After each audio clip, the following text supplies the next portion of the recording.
અચીવર district ઇન્સ્ટિટ્યૂટના પ્લેટફોર્મમાં તમારું સ્વાગત છે. ગુજરાતી વ્યાકરણ માટે લઈને આવેલા છે ચંદ્રેશભાઈ સોનછાત્રા. ખાસ કરીને આપણે અગાઉના લેક્ચરમાં જે પણ ચર્ચા કરી એને ધ્યાનમાં રાખીને આજે નવો ટૉપિક લઈને આપણી સમક્ષ આજે રજૂ થયો છું. ખાસ કરીને ટૉપિક કે જેને આપણે ધ્યાન રાખશું, ટૉપિકનું નામ છે વિશેષણ. આપણે કોઈ પ્રકારની બાબતમાં જોશું તો વિશેષણ એટલે શું, તો આ સામાન્ય ટોપિક છે, આપણે એકદમ સરળતાથી સમજી શકીએ એવા ટોપિક છે કે વિશેષણ એટલે શું. તો વિશેષણ એટલે કેવું કે વિશેષ્ય શબ્દ, વિશેષણ એટલે વિશેષ વત્તા અણ પરથી બનેલો શબ્દ છે. બીજી વસ્તુ અણ એટલે કે વધારો કરનારા, અહીં અર્થમાં વધારો કરનારો જે શબ્દ છે એને યાદ રાખજો, અર્થમાં વધારો કરનારો શબ્દ છે એને આપણે વિશેષણ તરીકે ઓળખતા હશે. બીજું, વિશેષણ વાક્યમાં વપરાયેલા જે પદો છે એ કે નામ, સર્વનામ, એ વિશેષતાને પ્રગટ કરે એને વિશેષણ અથવા નામ કે સર્વનામના અર્થમાં વધારો કરે તેને વિશેષણ કહેવામાં આવે છે. તો આ તે આપણે વિશેષણની વ્યાખ્યા, એના મતલબ કે આપણે સંધિ છોડી તો વિશેષ વત્તા અણ એવો શબ્દ લીધો, એના પરથી આપણે વિશેષણ શબ્દ લીધો, અર્થમાં વધારો કરતા શબ્દને વિશેષણ તરીકે ઓળખવામાં આવે છે. તો હવે આપણે જોશું તો વિશેષણને આપણે એનો કોઈ પ્રકારના વર્ગમાં વિભાજન કરશું તો એક્ઝામ્પલ તરીકે વિશેષણ કેવા હશે, કેવા પ્રકારના એક્ઝામ્પલને આપણે વિશેષણ કહેશું. તો ઉદાહરણ આપ્યું છે કે અનુજ શાંત છોકરો છે, તો શાંત શબ્દ શું છે, આપણા માટે વિશેષણ છે. બીજું, દિવ્યા સુંદર છોકરી છે, તો સુંદર શબ્દ પણ શું છે, એનું વિશેષણ છે. સુનિલ પરિશ્રમી વિદ્યાર્થી છે, તો આમાં પરિશ્રમી શબ્દ પર શું છે, એક પ્રકારનું વિશેષણ છે. એટલે આમાં જે આપેલા વાક્યમાં શાંત, સુંદર અને પરિશ્રમી એ શું છે આપણા માટે, તો કે એક પ્રકારનું વિશેષણ છે.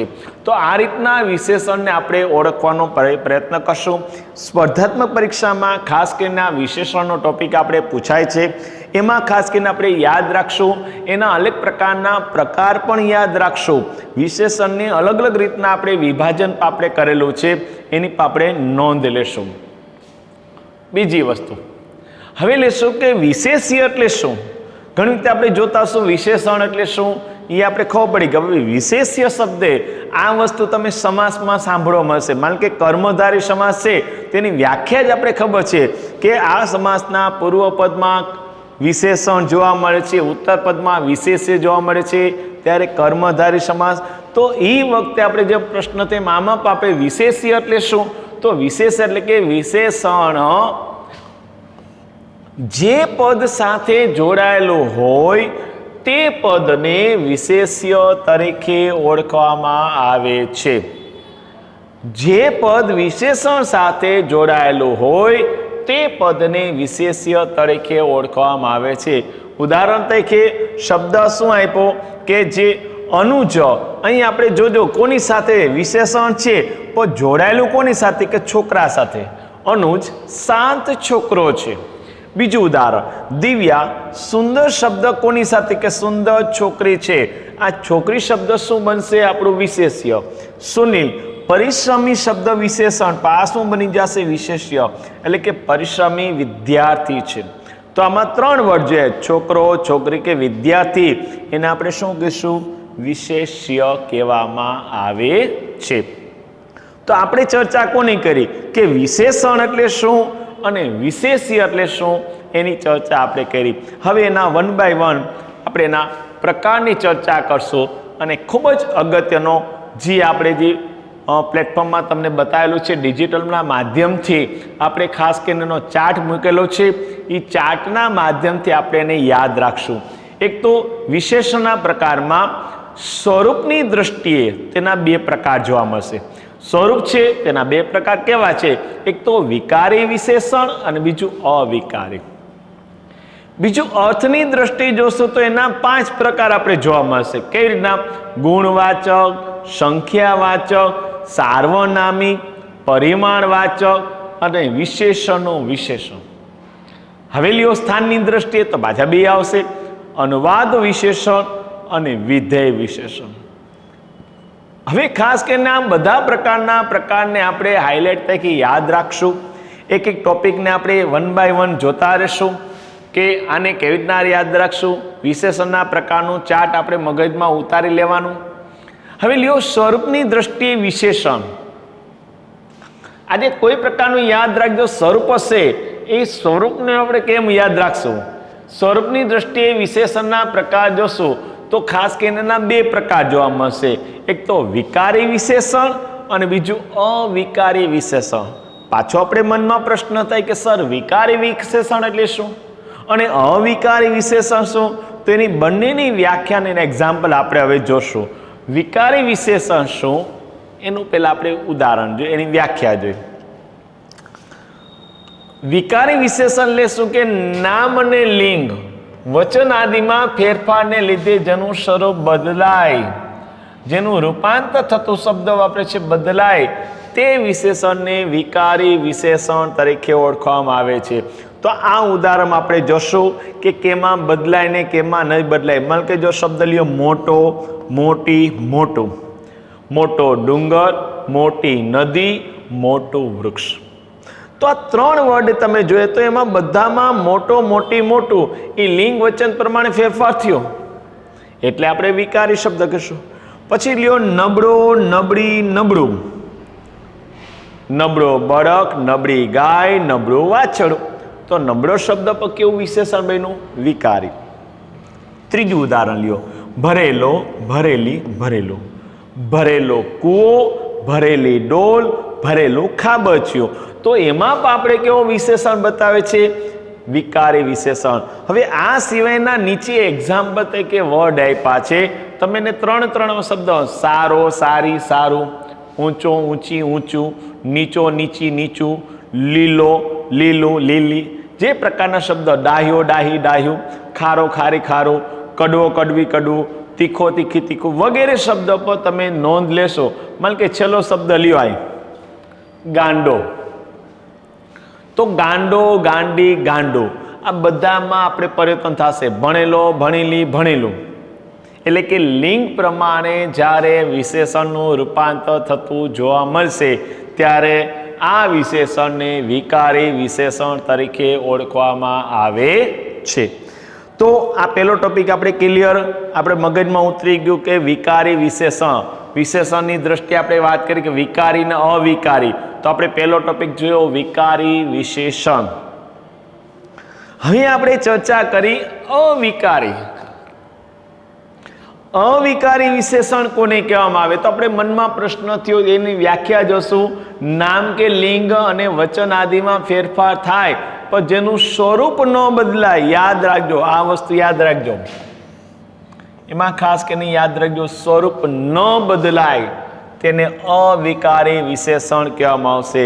જે શબ્દ છે માન કે સુંદર શબ્દ છે એને બદલાવી શકાતો નથી.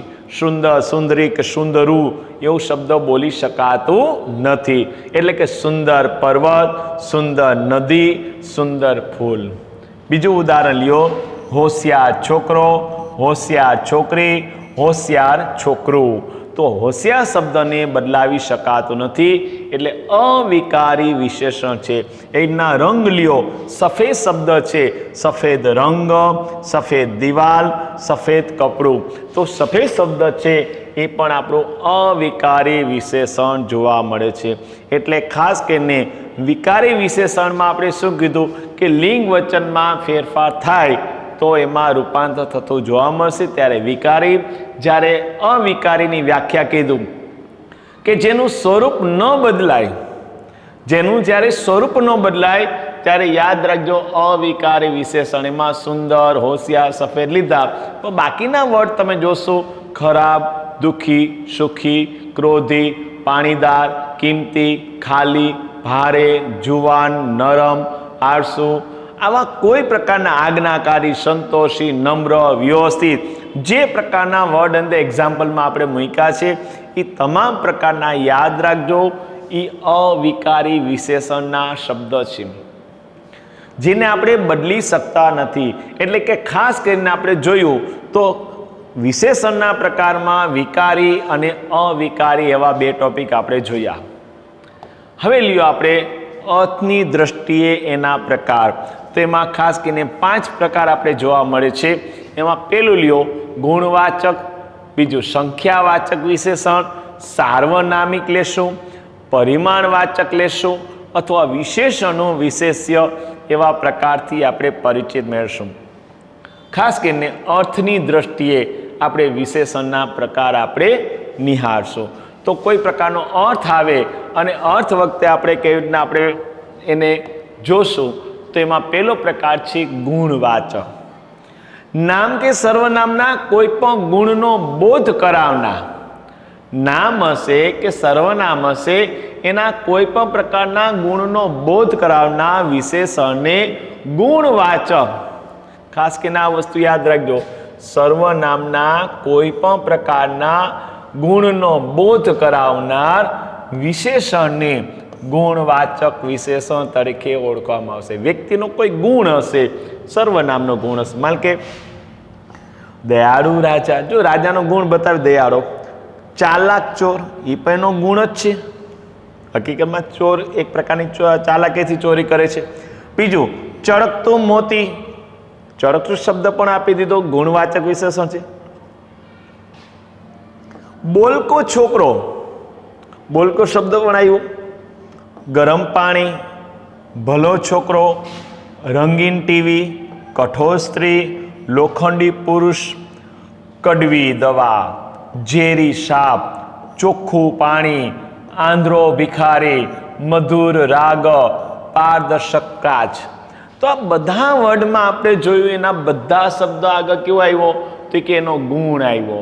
જ્યારે એનો ગુણ જોવા મળશે ત્યારે વિશેષણ તરીકે જોશું ગુણવાચક. નામ કે સર્વનામના કોઈ પણ પ્રકારના બોધ કરાવનાર વિશેષણને ગુણવાચક વિશેષણ તરીકે ઓળખવામાં આવે છે. તો આ રીતના આપણે એના વર્ડને જોઈ વિશેષણને સમજી શકાશે. તો પહેલો પ્રકાર આપણે જોયો ગુણવાચક વિશેષણ, અહીં આપણે જોયું. હવે એના પછીનો પોઈન્ટ લેશું રંગવાચક.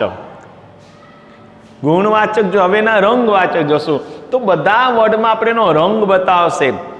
ઉદાહરણ તરીકે આપણે પહેલું એક્ઝામ્પલ જુઓ. ઉદાહરણ શું આવ્યું? શ્યામ રંગ સમીપે ન જાવું. શ્યામ એનો રંગ બતાવે છે. આ કાળું પાટિયું છે, રંગ બતાવ્યો, કાળા કલરનો રંગ. બીજું પીળું પતંગિયું ઉડી રહ્યું છે, એમાં પીળું શબ્દ આવ્યો. લીલો લીમડો સ્વાસ્થ્ય માટે લાભદાયક છે, તો લીલો શબ્દ આવ્યો. લાલ ઓઢણીમાં સુંદર લાગી રહ્યા છો, તો એ લાલ શબ્દ આવ્યો. તો આ સિવાયના શબ્દો છે તમે જોશો રંગવાચક વિશેષણ તરીકે આપણે જોવા મળશે. આસમાની, સોનેરી, બદામી, કથાઈ, દૂધિયો, રતુમરો વગેરે રંગવાચક વિશેષણ તરીકે આવી શકે છે. હવે આ સિવાયના કદાચ હું બોલતા ભૂલી ગયો, જે રંગ છે તમારા મગજમાં કે ધ્યાનમાં આવ્યા હશે અથવા અહીં બોલવા મારાથી રહી ગયા હશે, બધાય રંગવાચક વિશેષણમાં આપણે એને દર્શાવી શકશું. તો વિશેષણનો આપણે પ્રકાર જોયો, તેમાં રંગવાચક વિશેષણ આ રીતના આપણે ઓળખી શકશું. હવે લ્યો સ્વાદ. સ્વાદની દ્રષ્ટિએ આપણે વિશેષણનો પ્રકાર જોશું. સ્વાદવાચક, તેમાં કોઈ પ્રકારનું સ્વાદિષ્ટ બતાવે કે સૌને સ્વાદિષ્ટ ભોજન કરવું ગમે. એમાં સ્વાદિષ્ટ શબ્દ આવ્યો એટલે એક પ્રકારનો શું છે આપણો સ્વાદવાચક. આ ખોટી, આ ખાટી દ્રાક્ષ આપણને ન ભાવે, તો ખાટી શબ્દ પણ કેવો છે? સ્વાદવાચક. તાજી છાશ સૌને ભાવશે, તો તાજી શબ્દ પણ આપણે જોવા મળશે. ઘરે ગળ્યો કંસાર બનાવ્યો છે, ગળ્યો એટલે મીઠો, એમાં પણ સ્વાદ બતાવ્યો છે. મારા માટે મોરી ચા બનાવજો. જો મોરી, ડાયાબિટીસ વાળો બોલે કે મારા માટે મોરી ચા બનાવજો, મોરી એટલે વિશેષણ તરીકે જો શું સ્વાદવાચક છે, તો એના માટે તીખો, ખાટો, તુરો, આ બધાય સ્વાદવાચક વિશેષણ તરીકે પ્રયોજાતા શબ્દ છે. કે ઘણા બધા એવા વિશેષણ છે કે જે સ્વાદવાચક શબ્દ તરીકે તીખો, ખાટો, મીઠો, મોરો, તુરો, કડવો, તુરછો, આવા ઘણા બધા વર્ડ આપણે ક્યારેક સાંભળવા મળશે. તો તો એ બધા વિશેષણ તરીકે આવે તો શું આવે? સ્વાદવાચક વિશેષણ. હવે આકારવાચક લ્યો.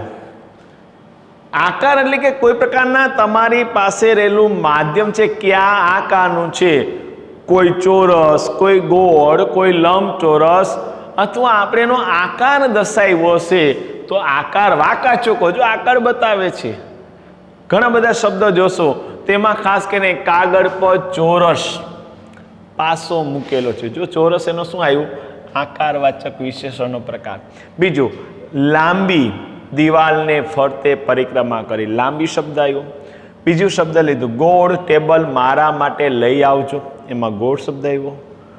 લંબચોરસ ખેસ પર વિદ્યાર્થી બેસે છે, આસનપટ્ટો આપ્યો, એની વાત કરે છે.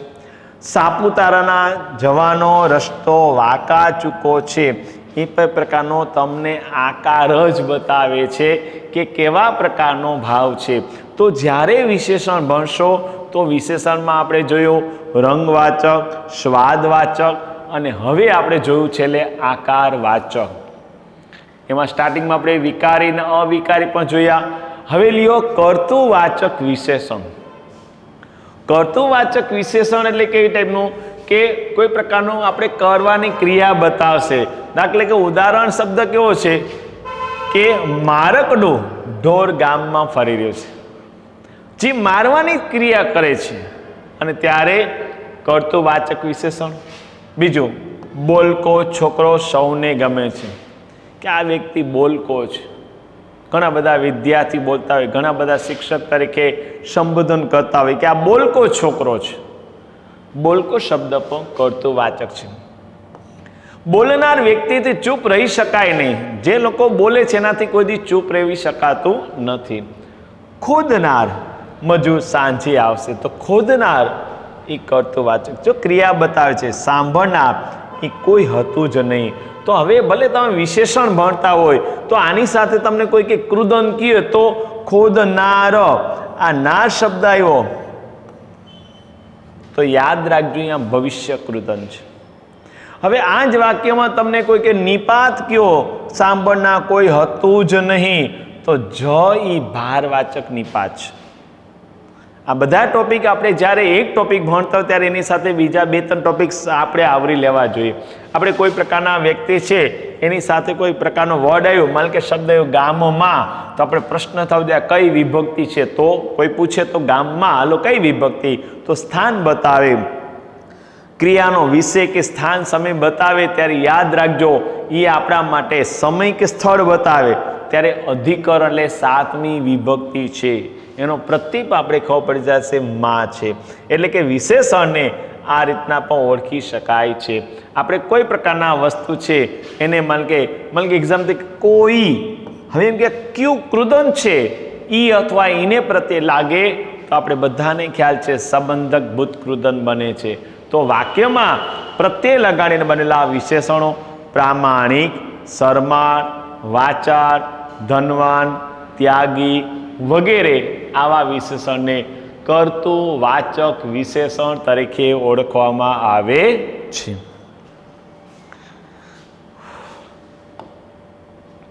હવે લ્યો સંખ્યાવાચક.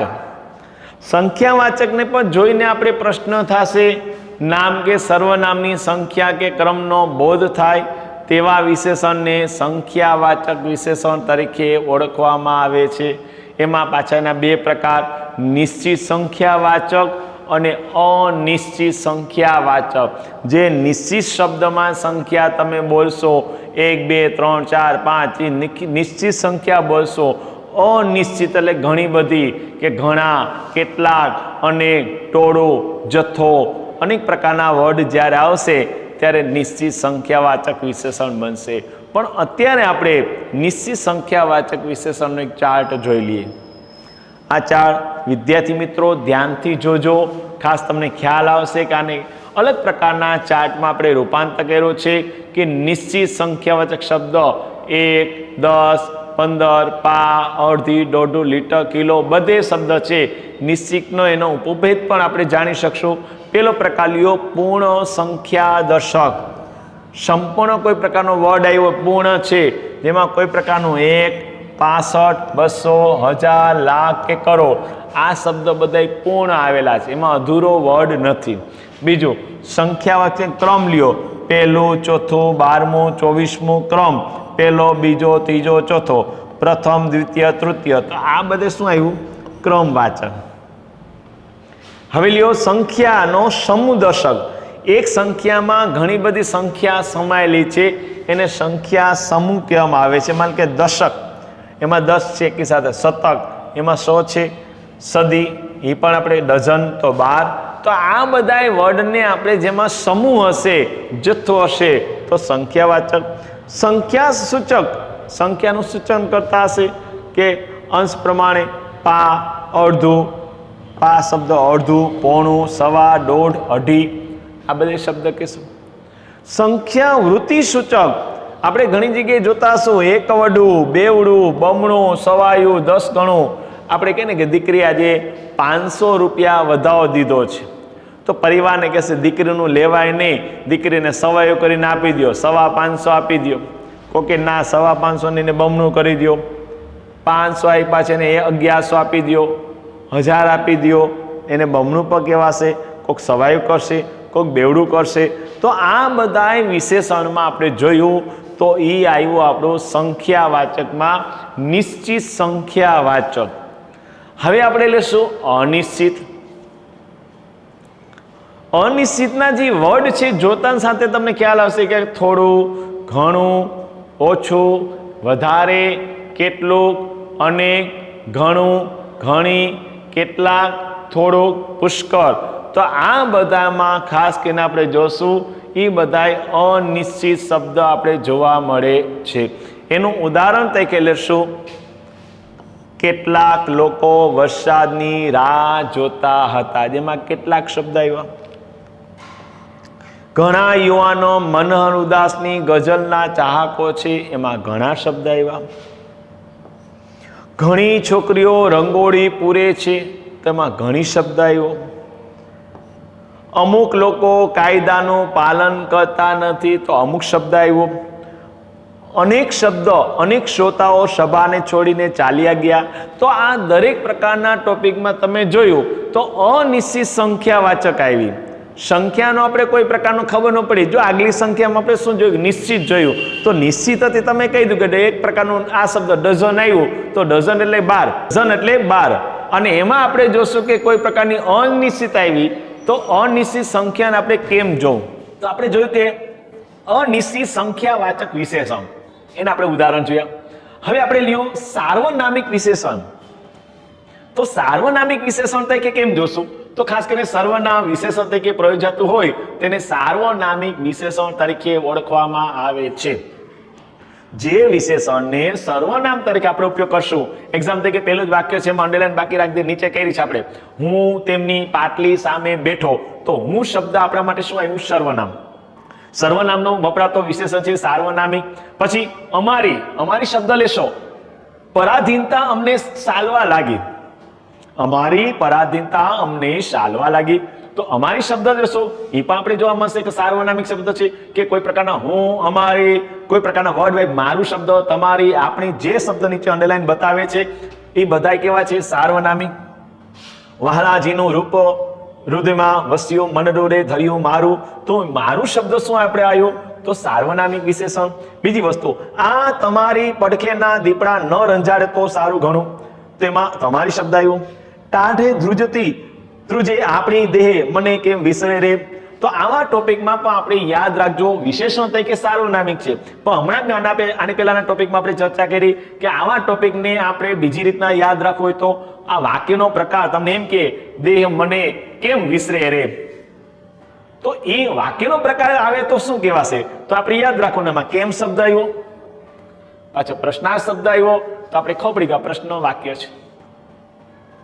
આ રીતના કોઈ પ્રકારનો ટોપિક તમે લેશો કે આ ટોપિકમાં આવ્યું, માન કે એક્ઝામ તરીકે વિભક્તિ લ્યો, નું શબ્દ આવ્યું, વાલાજીનું, નોનીનું, ના નામને સંબંધ બતાવ્યો છે, તો અહીંયા આપણે સંબંધ વિભક્તિ તરીકે ઓળખી શકશું. એટલે કે જ્યારે વિશેષણ ભણો છો તો વિશેષણ સાથે જો તમને આવડી જશે, એની સાથે બાકીના ટોપિક પર તમને મગજમાં બેસતા જશે કે રંજારે તો ય, એમાં યાદ રાખજો તો ને ય, જે શબ્દ નિપાત તરીકે ભારવાચક શબ્દ બતાવે છે. તો આ રીતના જ્યારે કોઈ પ્રકારના વિશેષણને ભણશો ત્યારે તમને ખ્યાલ આવી જશે.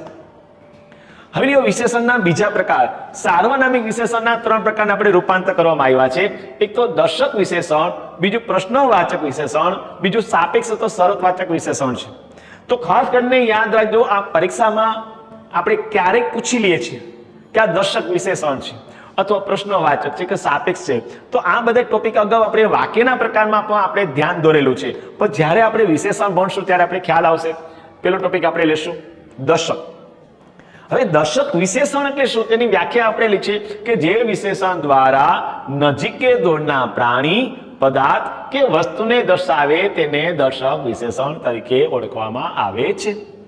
ફરીથી વ્યાખ્યા આપણે જોઈ કે જે વિશેષણ દ્વારા નજીકે દૂરના પ્રાણી, પદાર્થ કે વસ્તુને દર્શાવાય તેને દર્શક વિશેષણ તરીકે ઓળખાય છે. તો એના વર્ડ કેવા છે? આ, એ, તે, પેલું. જો આ શબ્દ યાદ રાખજો, આ શબ્દ આવ્યો, એ શબ્દ, તે, પેલું. તો આ બધા દર્શક વિશેષણ તરીકે વપરાતા વર્ડ છે. હવે એનું એક્ઝામ્પલ લ્યો. જો તમને બતાવે છે તે ગાયનું ચિત્ર છે, તે એટલે તમને સૂચન કરે છે, એરો આપે. ઘણી જગ્યાએ જોતા હશો તમે, એરો બતાવશે. આ રસ્તો બસ સ્ટેન્ડ તરફ જાય છે, આ રસ્તો જોખમકારક છે, આ રસ્તો ડાયવર્ઝન થયેલો છે. તો એ શું છે? તમને દર્શક સૂચન કરે છે, એટલે દર્શક વિશેષણ બની જશે. અને એ રીતના આપણે જોતા હશું, પેલી છોકરી રંગોળી પૂરે છે. તો પેલી આપણે બતાવી છે ને કે પેલી છોકરી રંગોળી પૂરે છે, તો પેલી શબ્દ શું આપણે દર્શક બતાવી છે. આ વિદ્યાર્થી પાસ થયેલ છે, આ વિદ્યાર્થી પાસ થયેલ છે. તેમાં આ શબ્દ પણ આપણે આ રીતના જોવા મળશે. એ પુસ્તક મારું છે, યાદ રાખજો, એ શબ્દ આવ્યો તો એના માટે પણ આપણે આ વસ્તુ જોશું, દર્શક. પેલો ભાવેશને ખીજવાય છે, એમાં પેલો શબ્દ આવ્યો. એમાં તે, પેલી, આ, એ અને પેલો, એ બધા વર્ડ કેવા આવ્યા? દર્શક વિશેષણ. તો આ રીતના આપણે વિશેષણને યાદ રાખશો. ગુણવાચક જોયું, સંખ્યાવાચક જોયું, સંખ્યામાં પાછળ જોયું કે નિશ્ચિત, અનિશ્ચિત, સ્વાદવાચક, આકારવાચક, આ બધા એના પ્રકારને 1 by 1 આપણે યાદ કરી એની વ્યાખ્યાને પણ આપણે જોઈ.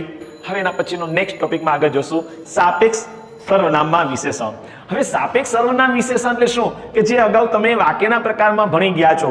તમને અગાઉ પણ આપણે વાત કરી કે જ્યારે ત્યારે, જો તો, જેટલું તેટલું, જેમ તેમ, જ્યાં સુધી ત્યાં સુધી, આવા જ્યારે કોઈ પ્રત્યય લાગેલા તમને જોવા મળે ત્યારે યાદ રાખજો, એ આપણે વાક્ય બનશે સંકુલ વાક્ય. હવે આપણે એવો શબ્દ આપણે સાપેક્ષ એટલે કે શરતવાચક વિશેષણ છે. સાપેક્ષ સર્વનામો વિશેષણ તરીકે પ્રયોજાતા હોય છે, તેને સાપેક્ષ વિશેષણ તરીકે જોવા મળે છે.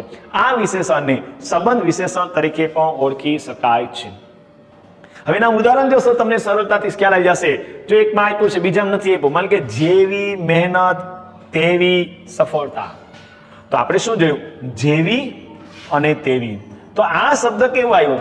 આપણું સાપેક્ષ. બીજું, જો કુવામાં હોય તો હવાડામાં આવે. આપણે કે મા બાપમાં હોય તો બાળકોમાં આવે. આપણે કે એમ પ્રકારની વસ્તુ જો ને તોનો પ્રત્યય આવે. જેવું વાવશો તેવું લણશો. તો જેવું અને તેવું શબ્દ આવી ગયું. જેટલી મહેનત કરશો તેટલી સફળતા મળશે. એમાં જેટલી ને તેટલી શબ્દ આવ્યો.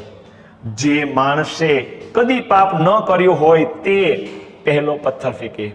તો જે ને તે, તો આપણે સાપેક્ષ સર્વનામમાં જોયું તો જેવી તેવી, જો તો, જેવું તેવું, જેટલું તેટલું, જે તે, આ વિશેષણ જ્યારે લાગેલા હોય ત્યારે એને સાપેક્ષ સર્વનામ તરીકે ઓળખવામાં આવે છે. હવે લ્યો એના પછીનો પોઈન્ટ આપણે જોશું, એ છે રંગવાચક જોયું, ગુણવાચક જોયું. હવે આવે પરિમાણવાચક. હવે પરિમાણ એટલે શું? પરિમાણ એટલે કે જથ્થો કે માપ. નામ કે સર્વનામના માપ પ્રમાણને સૂચવે તેને પરિમાણવાચક વિશેષણ બતાવશે. જ્યારે કોઈ પરિમાણવાચક વિશેષણ આવે ત્યારે એના વર્ડને યાદ રાખજો. વિદ્યાર્થી મિત્રો, ખાસ આ જેટલા વર્ડ છે બધા એક બોલીશ, તમે ધ્યાન આપજો.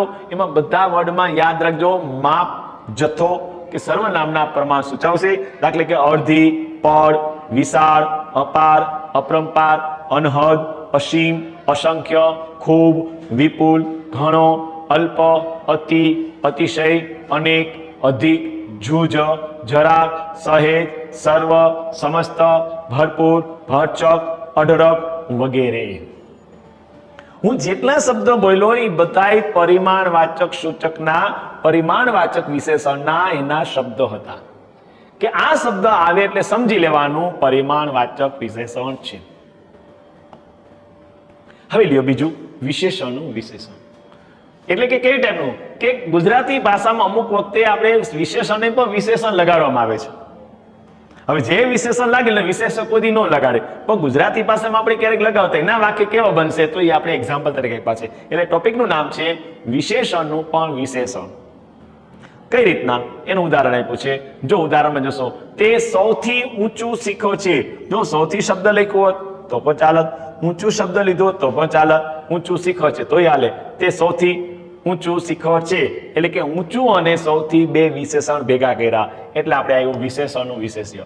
પછી એક મહાન પુરુષને ઝેર પાઈને આ જગતમાંથી વિદાય આપી. જો એક મહાન એ બે વિશેષણ ભેગા છે, એક શબ્દ લીધો હોત તો એ વિશેષણ આપણું સંખ્યાવાચક, મહાન શબ્દ લીધો તો ગુણવાચક, પણ બે વિશેષણ ભેગા કરી દીધા. એક મહાન પુરુષને ઝેર પાઈને એમાં શબ્દ યાદ રાખજો જગતમાંથી વિદાય આપી હતી. હવે વચ્ચે પાછું યાદ કરી દો. મને કે તમને કોઈ વર્ડ કે ચાલો છોકરાઓ માથી કઈ વિભક્તિ છે તો તમને યાદ આવજે માથી, પાસેથી, અંદરથી, ઉપરથી. તો એ વખતે યાદ રાખજો અપાદાન એટલે પાંચમી વિભક્તિ છે. બીજું ખૂબ ઠંડુ પાણી પીવું શરીર માટે નુકસાનકારક છે. તેના માટે શબ્દ છે ખૂબ ઠંડુ. આ સુંદરમાં સુંદર છોકરી છે. સુંદરમાં સુંદર શબ્દ આવ્યો એના માટે આપણે જોશું સુંદરમાં સુંદર છોકરી છે. સ્વયંવરમાં એકથી એક ચડ્યા હતા. જો એકથી એક શબ્દ ડબલ વિશેષણ છે. રાજકુમારો હાજર હતા. ફરીથી પાછું તમને કોઈ પૂછે કે માં એ કઈ વિભક્તિ છે તો યાદ રાખજો માં એમાં ખાસ કરીને જોવાનું કે સમય બતાવે છે કે સ્થળ બતાવે. સમયને સ્થળનો ઉલ્લેખ થયો હોય તો આપણે સમજી લેવાનું એ આપણી વિભક્તિ અધિકરણ જ વિભક્તિ હશે. એટલે ગુજરાતીમાં જ્યારે કોઈ પ્રકારના ટોપિક તમે શીખો એમાં ખાસ કરીને જ્યારે વિશેષણ શીખશો ત્યારે એ વિશેષણને આપણે આ રીતના યાદ રાખશું તો વિશેષણનું વિશેષ્ય તરીકે ઓળખાય છે અને એ વિશેષતા અહીં આપણે દર્શાવવામાં આવી છે. હવે સ્થાનની દ્રષ્ટિએ વિશેષણના પ્રકાર. કોઈ પ્રકારનું સ્થાન છે એની દ્રષ્ટિએ આપણે વિશેષણ લેવું તો વિશેષણનો પ્રયોગ નામ કે પહેલા કે એમ બંને સ્થાને થઈ શકે છે. તેથી સ્થાનની દ્રષ્ટિએ વિશેષણના બે પ્રકાર પડ્યા. એક અનુવાદ્ય વિશેષણ અને બીજું વિધેય વિશેષણ. તમે જોતા હશો કે જ્યારે કોઈ પ્રકારનું વિશેષણ આગળ પણ લાગેલું હશે ઘણા વિશેષણ શબ્દની પાછળ પણ લાગ્યા હશે તો એના આપણે પ્રકાર બતાવે છે અનુવાદ્ય વિશેષણ. જે આપણે પેલું જોયું તો ગુણવાચક વિશેષણ એ જ એના પ્રકાર આપણે જોશું કે જે નામની પાછળ વિશેષ્ય છે એની આગળ વિશેષણ વપરાય છે અને એના માટે આપણે ટોપિકનું નામ આપે છે વિશેષણ. વિશેષણની પહેલા પ્રયોજાય ત્યારે અનુવાદ્ય વિશેષણ તરીકે ઓળખવામાં આવે છે. ઉદાહરણ તરીકે જોશું. પહેલું ઉદાહરણ ફરીથી યાદ આવશે. હોશિયાર વિદ્યાર્થી સફળ થાય છે. તો વિદ્યાર્થી આગળ હોશિયાર શબ્દ આવી ગયો એટલે વિશેષણ આવી ગયું. રૂપાળી છોકરી આવી રહી છે તો રૂપાળી શબ્દ ઉપર આવી ગયો. ઈમાનદાર માણસો સમાજમાં ટકી રહે છે તો ઈમાનદાર શબ્દ આવ્યો. કમાઉ દીકરો પરિવારમાં વહેલો વહાલો હોય છે, પ્રિય હોય છે તો કમાઉ શબ્દ આવ્યો. સુંદર મૂર્તિ છે તો આ બધા એક્ઝામ્પલમાં આપણે જોયું તો બધાના વિશેષ્ય પછી આગળ વિશેષણ લાગ્યું છે. એટલે જ્યારે કોઈ વિશેષ્ય પહેલા વિશેષણ આવશે ત્યારે એવા પ્રકારને અનુવાદ્ય વિશેષણ તરીકે ઓળખવામાં આવે છે. તો વિશેષણનો પણ છે વિદ્યાર્થી મિત્રો એની સાથે વાક્યના પ્રકાર, નિપાત, કૃદન, સમાસ, વિભક્તિ આ ટોપિક પણ ભેગા આપણે લેતા જાય છે. કેમ કે એ બાને તમને ખ્યાલ મને કે પરિવારમાં ફરીથી શબ્દ બોલું તો આપણે કઈ વિભક્તિ આવે તો માં આવી ગયું એટલે ખ્યાલ આવી જશે કે આ આપણી સપ્તમ એટલે કે અધિકરણ વિભક્તિ છે. હવે કોઈ પ્રકારનો બીજો શબ્દ લ્યો કે જેને આપણે કોઈ પ્રકારનો શબ્દ લેવું આ એક સાથે બીજો શબ્દ પણ એવો છે પરિવાર વાળો એ તો આપણે ઓલરેડી આવડી જશે પણ ક્યારેક એવો શબ્દ જોવા મળશે કે જે શબ્દને આપણે ઓળખી શકશું. તો હવે એના પછીનો નેક્સ્ટ ટોપિક આપણે લેશું વિધેય વિશેષણ કે જેમાં વિશેષણ પાછળ મૂકવામાં આવેલો છે. એટલે કે વિશેષણની પાછળ યાદ રાખજો પ્રયોગ થશે ત્યારે તેને વિધેય વિશેષણ તરીકે ઓળખવામાં આવે છે. અને એના માટે કે છે આ ઇમારત મજબૂત છે. મજબૂત શબ્દ આવ્યો. બીજો તે છોકરી રૂપાળી છે, રૂપાળી શબ્દ આવ્યો. તે માણસ ઈમાનદાર છે, ઈમાનદાર શબ્દ આવ્યો. આ ચોપડી દળદાર છે તો દળદાર શબ્દ આવ્યો. મૂર્તિ સુંદર છે. તો આ બધા ટોપિકમાં આપણે જોયું તો વિશેષણ બધાની છેલ્લે આવ્યું છે એટલે નામ પડી ગયું આપણે વિધેય વિશેષણ. સર્વનામના વિશેષણનો પ્રયોગ મોટે ભાગે વિશેષ્યની પાછળ જ કરવામાં આવે છે. જ્યારે કોઈ પ્રકારના સર્વનામ આવશે તો એ વખતે આ બધા શબ્દ કેવાય સર્વનામ આવ્યા. જો આ, તે, આ બધા શબ્દમાં આપણે કહેવા માંગે છે કે જ્યારે કોઈ પ્રકારનો આ ટોપિક આવે ત્યારે જો સર્વનામ આવ્યું હશે તો સર્વનામનો એનો પ્રકાર આ રીતના વિશેષણ હંમેશા પાછળ જ જોવા મળે છે. તો વિશેષણને આપણે આ રીતના યાદ રાખશું. 1 by 1 એનો ટોપિક આપણે જોશું. હવે ખાસ કરીને આપણે જે ટોપિક લીધા એમાં ખાસ કરીને ટેસ્ટના ઉદાહરણ પહેલા મારે ફરીથી તમને એ ચાર્ટને ધ્યાનમાં દોરી એના જે પ્રકાર છે જે આજની તારીખમાં આપણે શીખ્યા એ તમામ પ્રકારના ટોપિકને આપણે નોંધ લેશું અને એ ટોપિકને ધ્યાનમાં રાખી ખાસ કરીને વિશેષણના પ્રકાર ફરીથી તમારું ધ્યાન દોરી દો રિવિઝન તરીકે. આપણે ફરીથી પછી આપણે એના ઉદાહરણ તરીકે ધ્યાન રાખશું. સ્વરૂપની દ્રષ્ટિએ તો વિકારી, અવિકારી. અર્થની દ્રષ્ટિએ એના 5 પ્રકાર: ગુણવાચક, સંખ્યાવાચક, સાર્વનામિક, પરિમાણ અને વિશેષણ. સ્થાનની દ્રષ્ટિએ જોઈએ તો અનુવાદ્ય વિશેષણ અને વિધેય વિશેષણ. તો આ બધા ટોપિકને આપણે આવરી લીધા છે. બધી વસ્તુ આપણે જોઈ લીધી. તમને છેલ્લે ખ્યાલ આવ્યો કે છેલ્લો ટોપિક જોઈ લીધો. હવે આપણે એના બધા પ્રકાર છે એને આપણે ટેસ્ટના ઉદાહરણ તરીકે આપણે જોશું. તેના બધા ઉદાહરણ છે તમને ખ્યાલ આવી જશે કે આનો આન્સર કયો આવશે. બધામાં આપણે આન્સર આપેલું છે. એક એક ઉદાહરણ આપણે જોશું તમને ખ્યાલ આવશે. અગાઉની જે પરીક્ષા હતી એ તમામ પ્રકારની પરીક્ષામાં એનું એક્ઝામ્પલ આપેલું છે. સ્વચ્છ પાણીમાં પડછાયો દેખાશે. યાદ રાખજો એમાં સ્વચ્છ શબ્દ નીચે લીટી કરશું એટલે આપણો જવાબ આવી જશે ગુણવાચક વિશેષણ. આમાં વિશેષણ કયું છે એ શબ્દ નીચે અંડરલાઈન આપી હશે. પાણી આગળ સ્વચ્છ શબ્દ એનું વિશેષણ છે અને આ પરીક્ષા ટેટ 1 માં પણ પૂછાઈ ગયેલું છે. બીજું ઉદાહરણ પીએસઆઈ ની પરીક્ષામાં શબ્દ છે લોભ્યો, લટકી પડ્યો. તો વિશેષણ તરીકે યાદ રાખજો વિશેષણ શું છે તો યાદ રાખજો શબ્દ વિશેષણને ગોતવાનું છે. તો એમાં આપણે યાદ રાખજો શબ્દ મૂક્યો છે લોભ્યો, લટકી પડ્યો. લટકી એટલે લોભિયાની વાત કરશો તો એનું વિશેષણ બતાવ્યું છે. લોભ્યો એ શું છે તેનું વિશેષણ છે. પછી એના પછીનું ઉદાહરણ લેશું આવડું મોટું શહેર. એમાં આવડું મોટું શબ્દ છે એ આપણે અગાઉ પણ જોયું, હમણાં ગુણ બતાવે છે તો ગુણવાચક આપણે વિશેષણ તરીકે ઓળખશું. પછી શબ્દ જોઈને તમને ખ્યાલ છે કે આ પ્રશ્નપત્ર 3 કલાકનું 3 કલાક એટલે કે એની સંખ્યા દર્શાવે છે એટલે આપણે ખ્યાલ આવી ગયો સંખ્યા. આ પીએસઆઈ ની મુખ્ય પરીક્ષામાં પૂછાયેલું ઉદાહરણ છે. એના પછી જોશું મીઠા ઝાડના મૂળ કાઢવાય માનવતા નથી. આ વાક્ય વિશેષણ કયું છે તો આપણે ખબર પડી કે ઝાડ આગળ શબ્દ કયો આવ્યો કે મીઠા. જ્યારે આપણે કોઈ પ્રકારના ટોપિકની ચર્ચા કરશું આપણે ખ્યાલ જ હશે કે આ શબ્દ આપણે આ રીતના ઓળખી શકશું. કોઈ પ્રકારનું ઉદાહરણ લેશું. દાખલા કે હોશિયાર વિદ્યાર્થી ઇનામ મળ્યું છે તો એમાં કયું વિશેષણ? તો હોશિયાર એટલે શું છે તો કે ગુણ બતાવે છે તો આપણે જવાબ આવી ગયો ગુણવાચક. ક્લાસમાં જે પ્રથમ આવી છે તે હોશિયાર છોકરી છે, વિશેષણ શોધો. તો એ ખબર પડી જશે હોશિયાર શબ્દ. હમણાં જ આપણે એક્ઝામ્પલ લીધું, આગલું જ ઉદાહરણ જેમ હતું એના જેવું જ આવ્યું. હવે જો આવા પ્રકારના વાક્ય એટલે ખાસ ધ્યાન રાખજો. હું ખોટો નથી એ કેમ સિદ્ધ કરું? તેણે સી વાર્તા કરી, મારે શું કામ કરવાનું? 3 માં પ્રશ્નવાચક શબ્દ કે એવા તો યાદ રાખજો એમાં એક તો કેમ. પછી બીજું ઉદાહરણ આપણે જોશું તેમાં સી શબ્દ અને ત્રીજું શબ્દ છે એમાં પણ કે છે શું તો પ્રશ્નવાચક વર્ડ તરીકે આપણે આવે છે. આ રીતના એક્ઝામમાં આપણે ખાસ પૂછાય છે. મેં તે પુસ્તકો ભેટમાં આપ્યું હતું તો મેં તે એટલે એ તે શબ્દને દર્શક બતાવે છે એટલે આપણું ઉદાહરણ આવ્યું દર્શક વાચક. આપેલા વાક્યમાંથી વિશેષણ શોધવાનું. તેણે જૂનો નકશો ટીંગાડ્યો હતો તો વાક્યમાં વિશેષણ શબ્દ છે તો કોઈ નકશા આગળ શબ્દ શું આવ્યું કે જૂનો એટલે આપણો જૂનો શબ્દ એ એટલે આપણું વિશેષણ છે.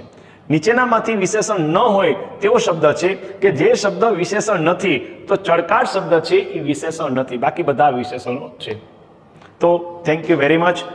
ખાસ કરીને આ વિશેષણના પ્રકારમાં ફરીથી ચંદ્રેશ સોનછાત્રા નમસ્કાર કરે છે તમને અને આવા નિત નવા ગુજરાતી વ્યાકરણ સ્પર્ધાત્મક પરીક્ષામાં પૂછાતા ટોપિકના સુંદર મજાના નવા વિડીયો લઈને તમારી સમક્ષ આપણે ઉપસ્થિત થશે. તો બધા વિદ્યાર્થીને ફરીથી નમસ્કાર.